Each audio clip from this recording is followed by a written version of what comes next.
Building a good website takes a lot of effort. Let's get your hard work in front of the people who are looking for you.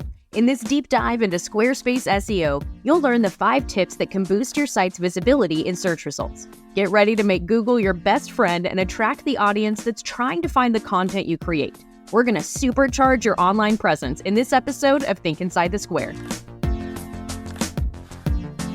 Welcome to Think Inside the Square, a podcast full of tips and tricks to help you create a Squarespace website that you're proud of. I'm your host, Becca Harpain, Squarespace expert and creator of InsideTheSquare.co. And in this episode, I'm going to be digging into my 5 favorite tips that can help you boost your rank in search engine results. For a transcript of this episode, along with the links to any resources mentioned, visit InsideTheSquare.co/podcast. The term Squarespace is a trademark of Squarespace Incorporated. This content is not affiliated with Squarespace Incorporated. Before we dig into the 5 tips, I want to do a quick rundown on what SEO is and why it matters.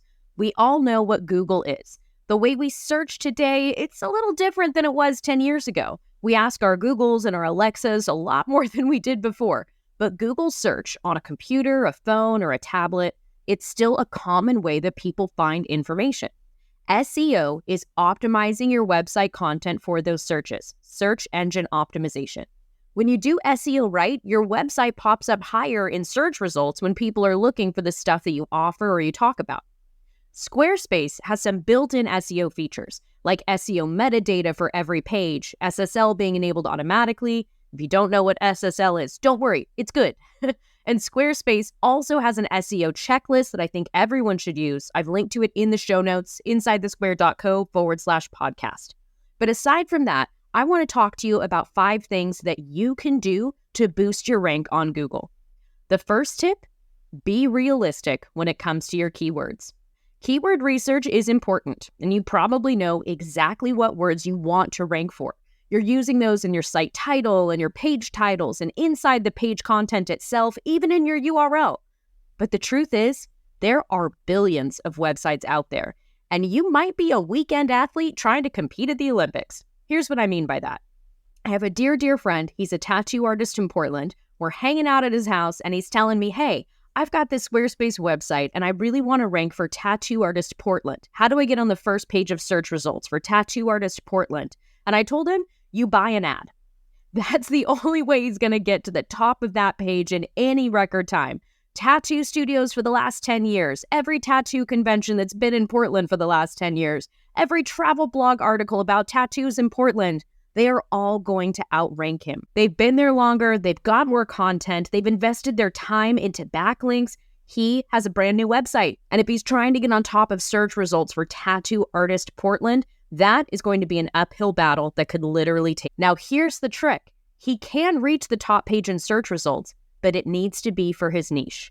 He's really well known for his negative space tattoos and for his knitting tattoos. His wife, my bestie, she is amazing at knitting, and he started doing some knitting-themed tattoos for her that she and her knitting pals just absolutely love. That right there, that's his way to number 1. He doesn't even have to add the city of Portland to the end of his search terms for that. He can optimize his Squarespace portfolio for knitting-themed tattoo and yarn tattoo and all kinds of variations. And I bet you in a few weeks, he's going to be at the top of quite a few search results. So that's my number 1 tip for you. If you don't take away anything else from this episode, if you don't like any of the other 4 tips I'm about to share, that one right there is key. Be realistic when it comes to your keywords. Now, if you do want to rank for a keyword that is super popular and has a lot of competition, you can get there over time. And one of the best ways to do that is to rise in rank for keywords that are more specialized. Go after those terms that truly describe what you do so the right audience can find you. The more traffic you get from those specialized terms and the longer your website's there, those rank factors will get your website primed and ready to show up for those higher competition terms when it's time. So again, my number 1 tip is to make sure that you're realistic about the keywords that you're optimizing your website for. You put them inside the content of the pages you're creating. You use them inside the titles for those pages. You can even use a keyword in the URL as well. But my second tip is that I want to make sure you use those keywords inside the metadata. Every page, every blog post, every product, you'll find underneath the settings for that particular page an SEO option. This is where you can add a title and a description. Now, to be totally transparent here, Google does not always use that data. Sometimes they'll look at your site and they'll think content on the page describes it better than you did in this special SEO metadata section, so it might just use content from the page. But on the off chance that it's going to use what you wrote, we need to optimize it. So how do you do that? Here's an example of what I did for one of my recent blog posts. This recent tutorial I put out there was all about the new way to edit the header of your Squarespace website. The title of this blog post is How to Edit Your Squarespace Header, but my SEO title is How to Edit the Squarespace Header - Squarespace Menu Tutorial, because people will use the word header and the word menu. Now, inside the blog post itself and the SEO description, I also use the term main navigation. All three of these, header, menu, main navigation, they can all be used for a search for this tutorial. So I wanted to put all of those variations in different spots of this specific blog post. That way, Google can see it's a related term, even if it isn't the actual title. So again, the real title, How to Edit Your Squarespace Header.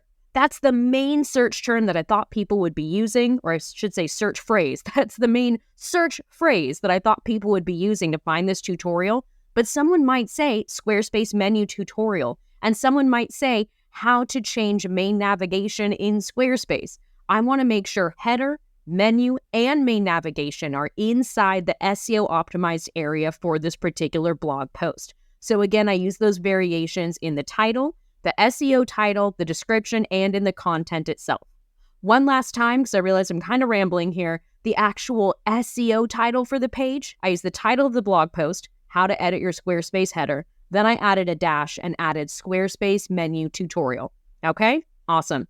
Now let's go on to the third step. The third step here is to make sure that Google knows your new content exists. Google is busy. It is not going to spend time eagerly waiting for your next blog post, but you can tell it that it's there so it has it on hand to share when someone searches for it. You need to submit your site to Google and to Bing to have it crawled so that it knows what words your content is related to and can decide when to share it with others. If you haven't done it yet, submit your site on Search Console. I'll add links to the steps in the show notes for this episode at insidethesquare.co/podcast. But doing that once, that's not enough.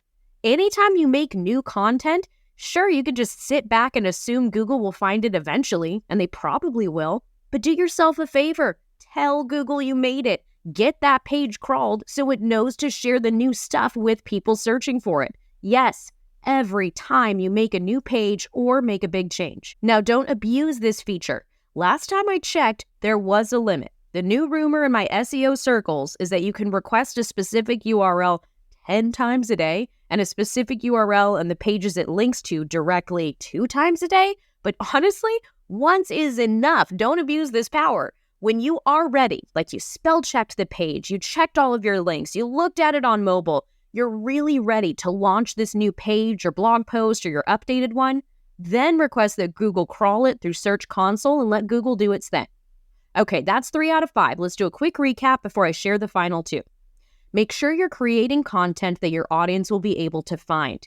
Keyword research is important, but go with your gut here. Use the word that your audience uses to describe you and get specific. You are not going to make it on the first page for Tattoo Artist Portland in a week, so find your specialized keyword and work it. That brings me to tip number 2, that SEO data for every single page. I want you to add that specialized keyword inside the content of the page, but also in the title and that ever so important SEO metadata. Even if Google decides not to use it, it's so important to have it there. Make sure the text there is something optimized for that specialized keyword and it's enticing so people want to click on your link. Again, specialized keyword is definitely the theme here. And that SEO data, it's available for every individual page, blog post, and even individual products. Look under the settings for that page and you'll find an SEO section. Just like the example that I shared for my blog post, don't be afraid to include more than one specialized term in the title. My blog post itself was titled, How to Edit Your Squarespace Header. My SEO title, How to Edit Your Squarespace Header - Squarespace Menu Tutorial. And the third tip that I shared, make sure that you update Google and let it know that your new site content is there, especially when you update old stuff too. You can do this with Google Search Console, and I only recommend submitting a change once. Alrighty, on to the new stuff. Number 4, don't underestimate social. You won't find a link to an Instagram post in a Google search. That's not how it works. But you can find a link to a profile. Make sure that the profile for your business has keywords and make sure you share your content on there. But if someone reaches your profile from search, the first link they can click on should be directly to your website. I have a link in the show notes that will teach you how to make a landing page specifically for Instagram. But that will boost your website traffic. Make sure that they're going directly to your website. And again, I'll have that tutorial in the show notes insidethesquare.co/podcast. The final tip that I want to share is about internal linking. This one is really underused, and I think a lot of people need to take advantage of this. Once your site is up, Google knows about it, you're sharing it with everyone, you're listing it on your social profiles, you can use internal linking so that anyone on your website has something to do next. If you have a blog, related articles is the best practice here. Use a summary block to link to articles on your blog that have the same category or tag. And if you don't have a blog, links to your services or to your testimonials or case studies. Give your audience something to do next, something to explore. You can definitely have your main call to action be contact us or hire us or whatever. But internal linking not only tells Google that all your content is important and supports itself, but it encourages people to explore your site and not leave right away. When they leave without doing anything, that's called a bounce, and your bounce rate is an important factor in your search engine rank. So make sure that you have pages linked to other pages and you recommend things for them to do next. All right, there you have it, friend. 5 important tips that you can use to boost your Squarespace website in search engine results, getting it in front of the right people. Thank you so much for listening to this episode of Think Inside the Square. I hope you loved it. I have a lot more tips and tricks to share with you about making an amazing Squarespace website that's uniquely yours. So be sure to subscribe to this podcast wherever you happen to be listening to this episode. Thanks again for listening. And most importantly, have fun with your Squarespace website. Bye for now. Hey there, Squarespacer. Still tuned in? I have a favor to ask. I'm still pretty new to this podcast stuff, but I heard that reviews are really helpful. Wherever you're listening to this podcast, can you give me a review? I'd really appreciate it. I want to know that you're loving the content I put out there, and if there's anything you want me to cover in an upcoming episode, let me know.